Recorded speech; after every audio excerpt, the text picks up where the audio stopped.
right after I met him, he said to me, "You got any of that yogi medicine?"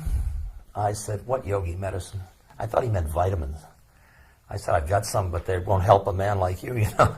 He said, "Yogi medicine, yogi." And somebody said, "I think he means the acid." I said, "You mean acid?" He said, "Yeah." So I brought acid, and I had pills that were 300 micrograms each. So he held out his hand, so I gave him one, which is a good dose. And he kept, come on, so I gave him a second dose.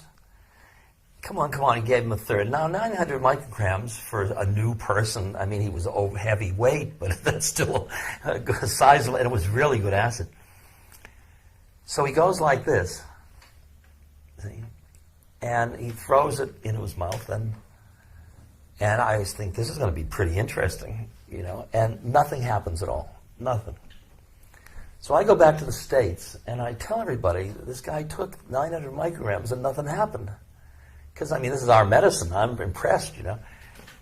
But in the back of my mind is the gnawing question, do you suppose he really swallowed it? Maybe he veiled my mind and threw it over his shoulder or something like that, you know.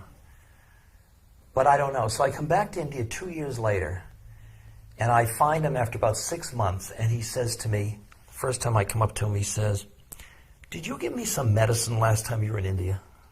I said, "Yeah." He said, "Did I take it?" I said, "I think so." He said, "What happened?" I said, "Nothing." You got any more of that medicine? So I said, "Yeah." So I brought out, and I had 5 pills, 300 each. And one of them was broken. He wouldn't take the broken one. He took the 4 others. And he took each one, and he stuck it on his tongue.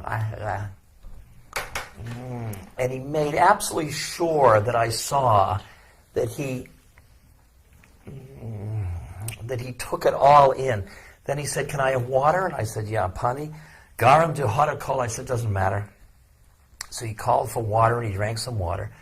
He said, "Will it make me puggle? Will it make me crazy?" I said, "Probably." And at one point, he went under his blanket, and then he came back down looking absolutely mad. And I thought, what have I done to this poor old man? He doesn't understand the power of our medicine, and he probably did throw it over his shoulder last time, and I've trapped him into taking it. Oh my God, how can I live with this? And all this. And then when he had me totally paranoid, he laughed in glee. And nothing happened. And then he said, "These were known about thousands of years ago." He said in the Indus Valley, in the Kulu Valley, he said. But he said, most of that's been forgotten. Now, yogis don't do the preparations for this kind of experience anymore. They did fasting and they did things before this. And so later I said, "Should I ever take acid again?" He said, if you're in a cool place and you're alone, which is interesting, and your mind is turned towards God, you're feeling much peace, it could be useful. Okay. Then other people said, got him to talk about it, and he said to them, using Christ as the image, he said, "It would allow you to come in and have the darshan of Christ, your medicine. But you can only stay 2 hours, and then you have to leave." He said, "It would be better to become Christ than to visit him." Yeah. I was wondering if you could address the difference between the LSD experience and mushroom experience, if there is a difference, and also your feelings about marijuana as an older stage. Well, the LSD experience is, I speak only from my own experience, of course, but to me it seemed more psychoanalytical than psychedelic. I was in my early 20s when I encountered LSD. Maybe I had more stuff, as they say, to deal with. But it was not a reliable visionary drug for me. It caused me to have funny ideas. It seemed mostly to be a thought thing, but not a visual thing. And somehow in my education, somewhere along the way, I had picked up this bias in favor of the visual channel. I wasn't satisfied with LSD. I wanted those things that Havelock Ellis describes, where he talks about, jeweled ruins and phosphorescent maidens in diaphanous gowns howling demon songs beneath a violet moon. And that was what I wanted, not funny ideas. And what I found, and I worked pretty diligently at it with LSD, I found that my most satisfying LSD experiences were while smoking hash. And that really did do something interesting, sent it skittering off in these wonderful visionary directions. But these things do have characters. And this is something probably worth talking about in this group, that at low doses, everything seems like everything else. In other words, a little mescaline, a tiny amount of LSD, a little bit of MDMA, a tiny tad of psilocybin. All of these things simply register as wired, arousal, eager to hear what's being said and follow the thread of the argument, and just absolutely fascinated by what's going on, no matter what's going on. But as you raise the dose, the character of these things begins to appear. And for instance, psilocybin is, to my mind, in many ways the most anomalous, because, number one, this thing about how it speaks, it does speak, and none of the others do. I mean, the others, you may occasionally, in years of fiddling, get a sentence or two, but the mushroom just is voluble. It just comes on and raves, and sometimes and people have said to me, it really does rave. I mean, it's not a calm, it's not a go with the flow rap. It's rap about planetary destiny and the next 10 million years and the last 10 million years, and it's this trumpet blast, Cecil B. DeMille, hyper, real like that. Well, then something like ayahuasca, which is this thing these shamans use in the Amazon basin that's based on DMT and monoamine oxidase inhibitors, you take that and it's about the rivers and the jungle and these people and their humility and dignity, and your humility and dignity, and the earth and plants and life and water and sunlight, and it's this totally earthbound, terrestrial, life-affirming thing. And it does not speak, but it's an I, and its language is visual. And after an ayahuasca trip, you just feel like your eyes are literally bulging out of your head. I mean, you've spent 6 hours looking, just, not really doing anything else but looking. Well, then something like Datura has this watery, magical, forgetful, kind of witchy, occult quality. It's, shadows, and a peculiar quality of erosion of your own attention, so that, no matter who you are, you find yourself wandering through empty colonnades and under a sky pregnant with the possibility of rain. I mean, it's this strange, De Klerk-esque kind of landscape. DMT has another quality. It seems to convey you into just a world of utter outrage, where all linguistic, sensory, and analytical machinery is just brought to a screeching halt. So it's important to learn what you like and to learn what you can put up with. Someone at a recent weekend who takes mushrooms quite religiously and quite regularly, and I said, does it ever get easier? And he said, no, it never gets easier. Each time what I pray as I go into it is, please let me be able to stand a little bit more. Because, finally it is the real mystery. So the only way your relationship to it can end is by you averting your gaze. Because no human being can gaze into it endlessly, because it is, it is what it says it is. It is the other. I was groping for the Hebrew, but not finding it. Yes. Yeah. Just want to follow up on that question a little bit. Stan Grof describes LSD as a non-specific amplifier. And by that he means it amplifies what's already existing in the psyche. And he uses this metaphor that LSD serves as a kind of telescope or microscope, in that it does not itself produce the experience, but rather it enables you to have an experience that's already there in potentia, latent in your psyche. And I just wonder if you could comment on that, since you just now described the various psychoactives as having a character. So in his framework, would you disagree with it, or would you say that the various telescopes are tinted with a certain lens, or how would you sort of reconcile? Well, at the beginning of your question, you characterized LSD.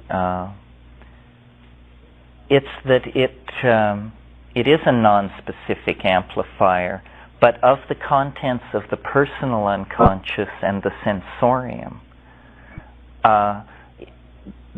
What people notice about LSD is either what's right or wrong with themselves, or how freaky the world is. A bug, a drop of water, it can be anything. But you discover the strangest things on LSD, and they're real things. I mean, relationships of reflections and windows. And it basically seems to be a tremendous amplifier of attention and analysis of the input of attention when directed into the outer world. And when directed into the inner world, it's an analytical tool for looking at past history of the individual, which is what I call the personal unconscious. The thing that always puzzled me about enthusiasts of LSD was that they claimed that beyond this lie what they called the white light, which they put great store by and made all kinds of Buddhist associations to it. I don't know if I've ever had the white light experience. As I go deeper into strong psychedelics, what happens is multiplicity proliferates. There is not a simplifying. There is a further and further and further complexifying. And I was talking to someone at Ojai Foundation about this, and they said, but surely beyond all this there is some kind of simplification and unity. And I said, well, that I wasn't sure, that maybe it's just, an infinite samsaric ocean in all directions, in all dimensions, forever. Ketamine comes closer to providing a no observer, nothing observed kind of state, but you can't do much with that. You can have it, but there is, of course, with the dropping of all boundaries, a feeling of release. But what I'm interested in are bringing back artifacts to share with the tribe. And I've accepted that they will come in the form of either things that can be painted or things that can be said. And since I'm better at the saying than the painting, I work like that. Stan is a good friend of mine. We've talked about this over the years. I just can't confirm his maps of the psyche.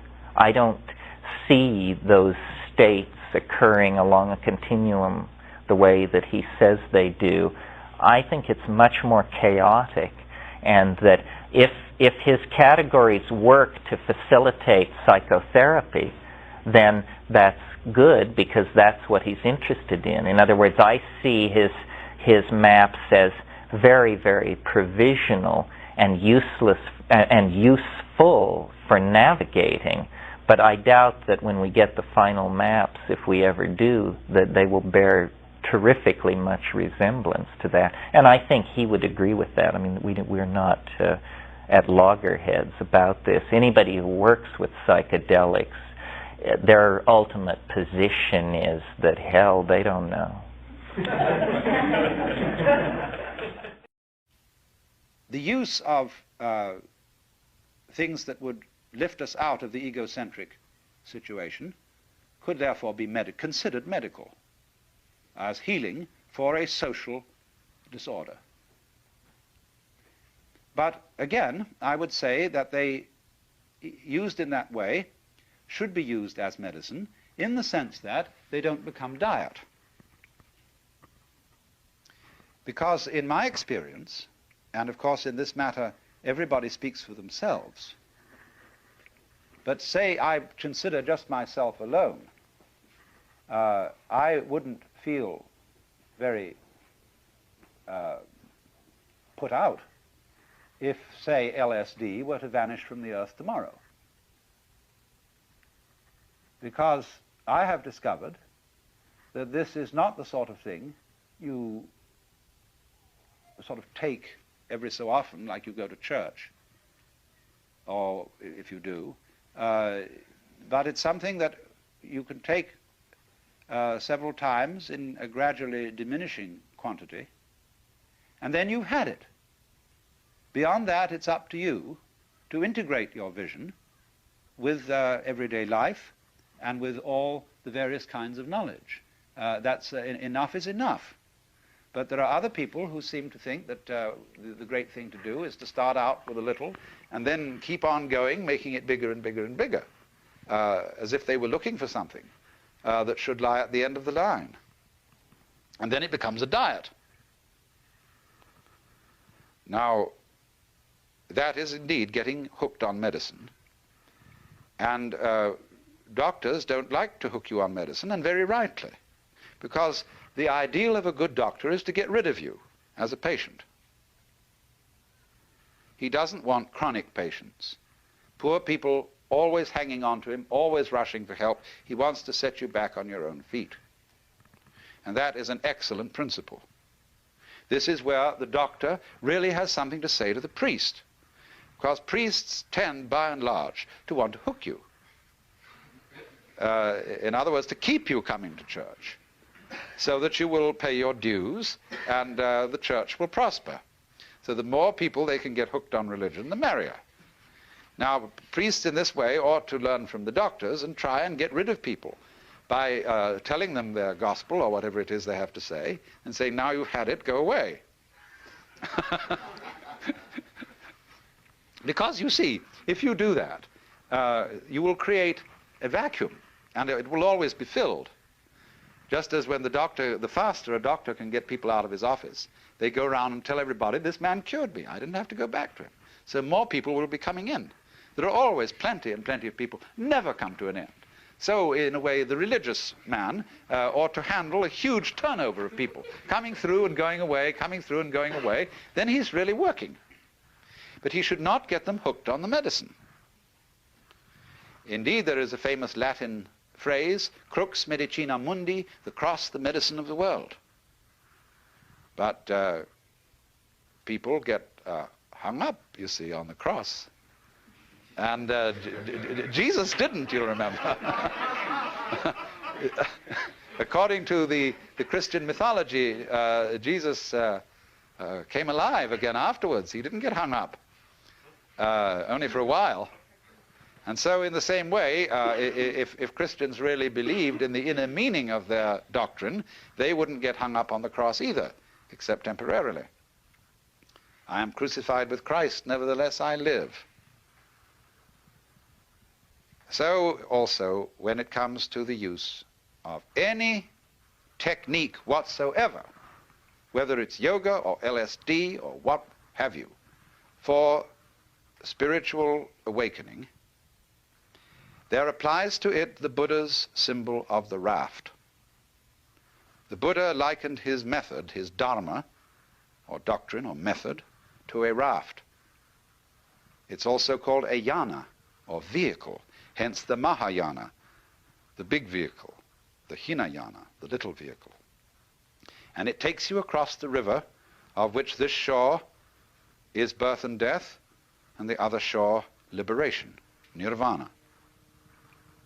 Now you get on that raft and you go over, and when you get to the other shore, you leave the raft behind. Same way they say in Zen Buddhism. Their technique, the use of the koan or meditation problem, is like knocking at a door with a brick. When the door is opened, you don't carry the brick inside. You leave the brick behind. So with all these things, they are means, upaya, and they have as their objective deliverance from means. The Christian mystics speak of the highest state of contemplative prayer or union with God as a union without means. And I would extend the sense of the word means even to ecstasy. In other words, ecstasy is invariably in the great religious traditions not a final state. Ecstasy is an intermediate state. So, for example, in Zen, when the experience of satori or awakening comes about, there is an ecstasy. You feel marvelous. You feel as if you were walking on air. You feel absolutely unobstructed. You feel as happy as a lark. You feel, you know, this fantastic bang. It's marvelous. But that in itself is only incidental. A Zen saying says, that monk who has a satori goes to hell as straight as an arrow. In other words, to have it is to cling to it. And if you think that the ecstasy is the important thing, it isn't. The ecstasy is an intermediate stage to bring you back to the point where you can see that everyday life, that your ordinary mind, as they say in Zen, is the Buddha mind. That everyday life as it is the great thing. And there is no difference between that and the divine life. These systems were mainly designed for a complete thorough cleanup. Whatever the unpronounceable South American stuff, or with an LSD, or a drug, or whatever else, if you simply sit with your eyes closed, don't mess with your mind, you will become millionfold of ayahuasca.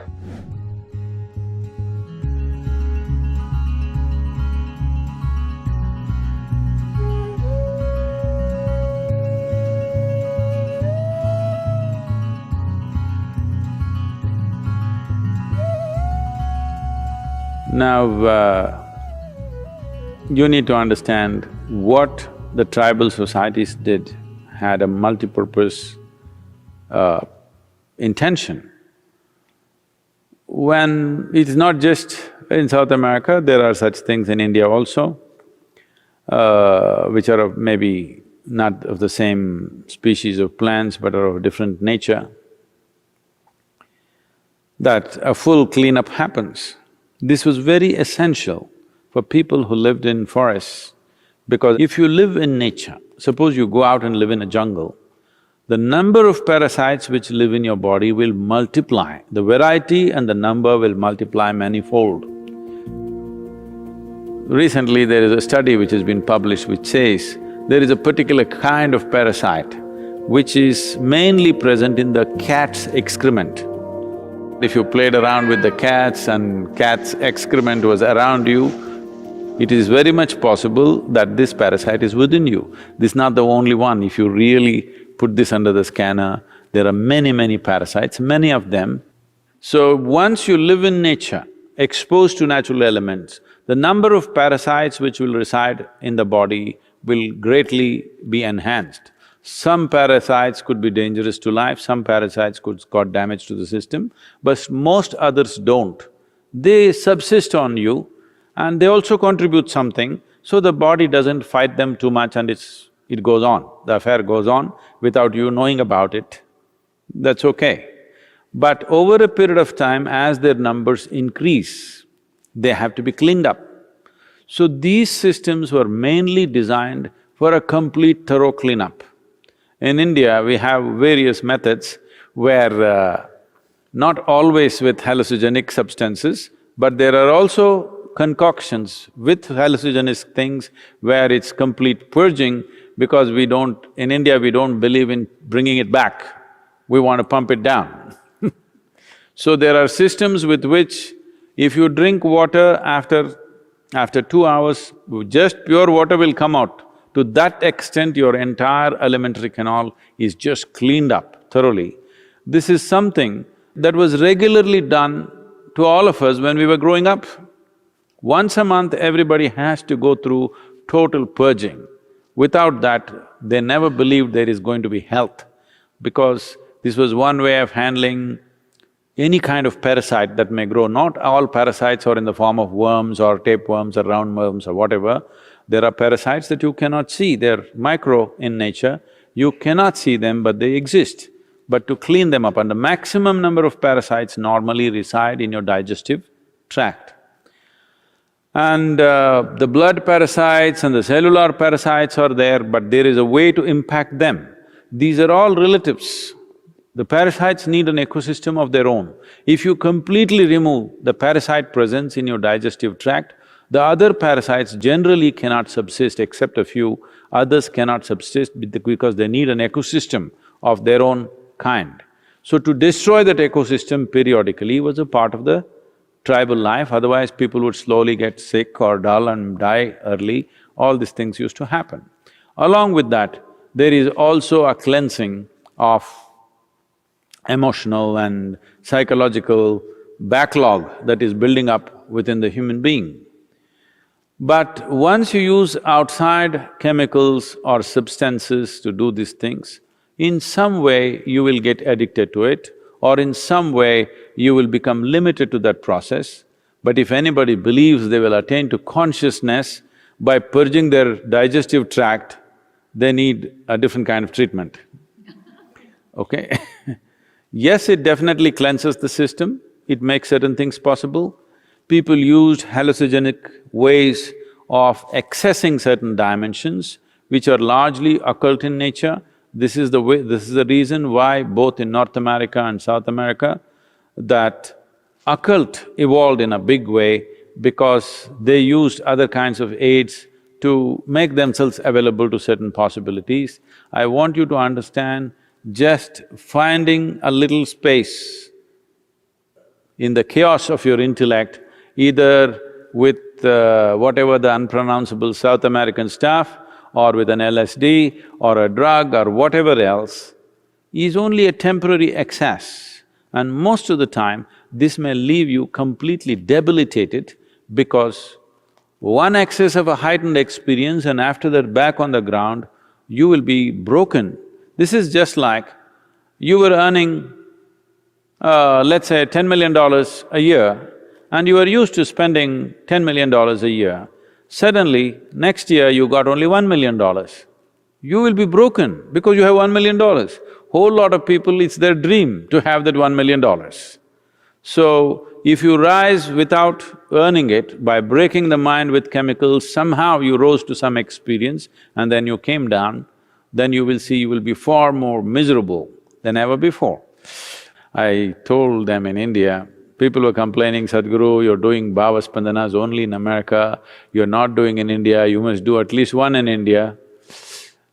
Then I said, for all of you who've already done the BSP, minimum 3 times, I will give you one super BSP. Only thing is, for every participant, we need 3 volunteers. Because you need to carry a bucket for each one of them, because they will puke, I hope they won't do the other thing and they will flip, you have to carry them to their lunch, they won't know how to eat, you have to feed them. You'll have… This is what is happening in your South American treatment, okay? You won't know how to do anything, you're like all over, somebody has to put water in your mouth, somebody has to take you to the toilet, otherwise you'll do it everywhere. We can do a super BSP like that without any herb, without any chemical. We can tweak that dimension of you, which is a huge purging on all levels. But don't mistake this for consciousness. Yes, it gives you a certain relief, but it doesn't take you to any place.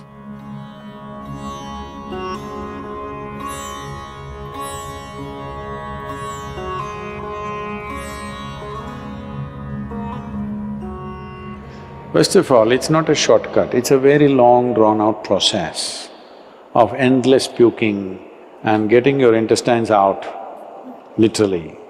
I'm talking about a shortcut. If you simply sit here with your eyes closed, don't mess with your mind, you will become millionfold of ayahuasca, okay?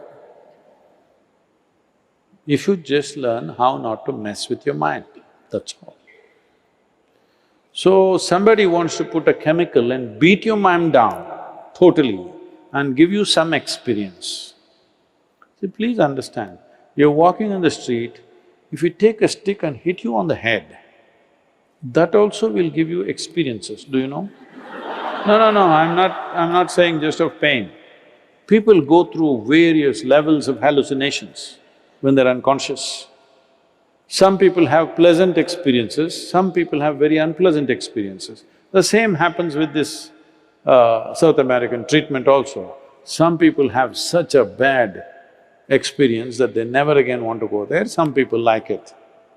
So even if you bang your head on the wall, it can happen, because all it needs is that you're out of your memory sphere, that's all. You're still conscious, but you're out of the memory sphere, you will explode. So how to separate you from your memory?